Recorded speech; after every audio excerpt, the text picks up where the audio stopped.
उत्तर प्रदेश सरकार ने कल एक बड़ा फैसला लिया। हालांकि फैसला कोर्ट के आदेश पे लिया गया, जिसमें कोर्ट ने चिंता जाहिर की थी कि जातीय जो एक तरीके से कार्यक्रम होते हैं या फिर पुलिस मेमो में या अपराधियों के नाम जातवार लिखे जाते हैं, इससे जातीय हिंसा भड़कती है तथा आपसी मतभेद भी काफी ज्यादा बढ़ते हैं। कल देर शाम उत्तर प्रदेश के जो मुख्य सचिव हैं, कार्यवाहक मुख्य सचिव दीपक कुमार, उन्होंने सभी जिलों के पुलिस कप्तान, police commissioner, ADG zone, IG zone के साथ साथ डीएम को एक चिट्ठी लिखी है, जिसमें उन्होंने सभी प्रकार की राजनीतिक रैलियां जो जातीय आधार पर होती है उसको बंद करने का निर्देश दिया है। साथ ही इस तरीके की जो पुलिस मेमो में जातियां लिखी जाती थी, इस पे भी कहा है इस तरीके की चीजें न हो। हालांकि परिवार के बड़े लोगों का पूरा नाम हो, लेकिन जात के आधार पे उसमें जो चीजें पहले भरी जाती थी वो ना हो। क्योंकि हाई कोर्ट ने जब चिंता जाहिर की, उसके बाद उत्तर प्रदेश के मुख्य सचिव ने ये निर्णय लिया। पहले बैठक हुई, उसके बाद ये आदेश जारी कर दिए गए। हालांकि इससे पहले चुनाव में भारतीय जनता पार्टी उत्तर प्रदेश हो या लोकसभा चुनाव हो या यूपी का विधानसभा चुनाव, अलग अलग जातीय सम्मेलन करती रहती, चाहे वो बौद्धिक वर्ग, मौर्य वर्ग या अन्य पार्टी है। इसके अलावा समाजवादी पार्टी भी अलग अलग सम्मेलन करती थी। बौद्धिक सम्मेलन, समाजवादी छात्र सभा, युवजन सभा, गुर्जर जैसा अन्य छोटी छोटी जातियों के कार्यक्रम होते रहते थे। बसपा की भी करती थी, कांग्रेस भी करती थी। लेकिन कल जब ये आदेश जारी हुआ, उसके बाद आज समाजवादी पार्टी के राष्ट्रीय अध्यक्ष अखिलेश यादव ने एक बड़ा सवाल उठाया है सोशल मीडिया पे, एक्स पे लिखते हुए। उन्होंने कहा जो 5000 सालों से छुआछूत की बात आ रही है, उनको कैसे सम्मान मिलेगा।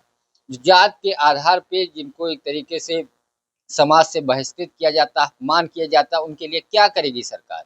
यहाँ तक कहा अखिलेश यादव को वो दर्द नहीं भूल रहा जब सीएम आवास को गंगा जल से जो मुख्यमंत्री योगी आदित्यनाथ ने शपथ लिया था, धुलाया था, तो उस बात का भी जिक्र किया कि जब आवास गंगा जल से धुला करके किसी का अपमान किया जाता है तो उनको कैसे सम्मान मिल पाएगा। इस पे कई सारे अखिलेश यादव ने सवाल उठाए हैं। सवाल यहाँ तक उठाया कि जात देख करके उत्तर प्रदेश में मुकदमे दर्ज होते हैं, आखिर उनको न्याय कैसे मिलेगा। उसके बाद उनके जो प्रवक्ता थे राजकुमार भाटी, जो आजकल गुर्जर समाज सम्मेलन कर रहे थे, अलग अलग चौपाल कर रहे थे, अलग अलग जिलों में कार्यक्रम कर रहे थे। उत्तर प्रदेश में करीब 30 जिलों में उनका कार्यक्रम था, 30 से ज़्यादा जिले थे और 132 विधानसभा में ये कार्यक्रम था। लेकिन अब वो कार्यक्रम नहीं होगा। राजकुमार भाटी ने भी सवाल उठाया, जिस तरीके से गुर्जर सम्मेलन में एक तरफा सपोर्ट मिल रहा था, उससे योगी आदित्यनाथ की सरकार या उत्तर प्रदेश की सरकार ने रोक लगा दी है।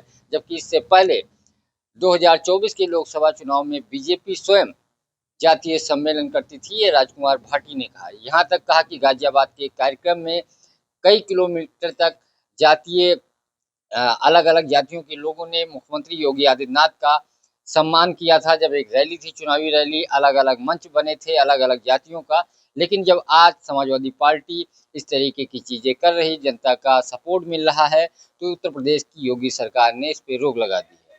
यहाँ तक उन्होंने कहा कि मिहिर जो महाराजा भोज के नाम पे, मिहिर भोज के नाम पे कार्यक्रम कर रहे, उसको लेकर के भी सवाल उठाया। कहा उनके नाम पे भारतीय जनता पार्टी गाजियाबाद और नोएडा में नाम तक मिटाने की कोशिश की। तो ऐसे कई सारे सवाल उठाए हैं। फिलहाल सबसे ज्यादा हमलावर सरकार पे समाजवादी पार्टी है। वहीं भारतीय जनता पार्टी का कहना है कि इससे आपसी सद्भाव बिगड़ता है, सामाजिक समरसता बिगड़ता है, जात के आधार पर बांटा जा रहा है, ये बर्दाश्त नहीं किया जाएगा। लेकिन इससे पहले चाहे वो बीजेपी हो, सपा हो, कांग्रेस हो, सारे दल उत्तर प्रदेश में अलग अलग जातीय सम्मेलन करते थे।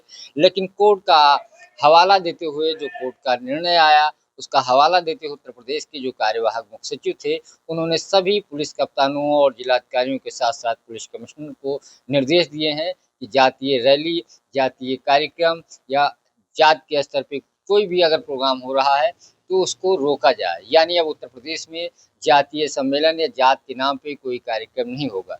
हालांकि राजनीतिक दल हैं, ये कोई ना कोई तोड़ निकाल लेंगे, किसी न किसी महापुरुष के नाम पे सम्मेलन करेंगे या कुछ और कार्यक्रम करेंगे या बौद्धिक सम्मेलन या अलग अलग नाम रख देंगे। लेकिन अब इतना तय माना जा रहा है, इसको लेके समाजवादी पार्टी हमलावर है, क्योंकि समाजवादी पार्टी पीडीए की राजनीति 2024 से करनी शुरू की और उसके बाद उसको 24 के चुनाव में सफलता भी मिली और 22 में वही फार्मूले पे काम कर रही थी।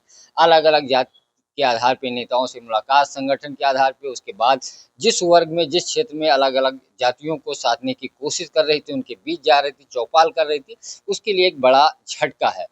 बीजेपी हालांकि इसको एक तरीके से जो कह रही है कि इससे देश में बंटवारा होता, अलग अलग आपसी सद्भाव बिगड़ता, उसका हवाला दे रहे हैं, लेकिन भाजपा भी इससे पहले करती आ रही है। अब देखना ये होगा राजनीतिक दल नया रास्ता क्या निकालते हैं, लेकिन अखिलेश यादव इस पूरे मामले को लेकर सरकार पे हमलावर हैं। पंकज चतुर्वेदी, टीवी 9, लखनऊ।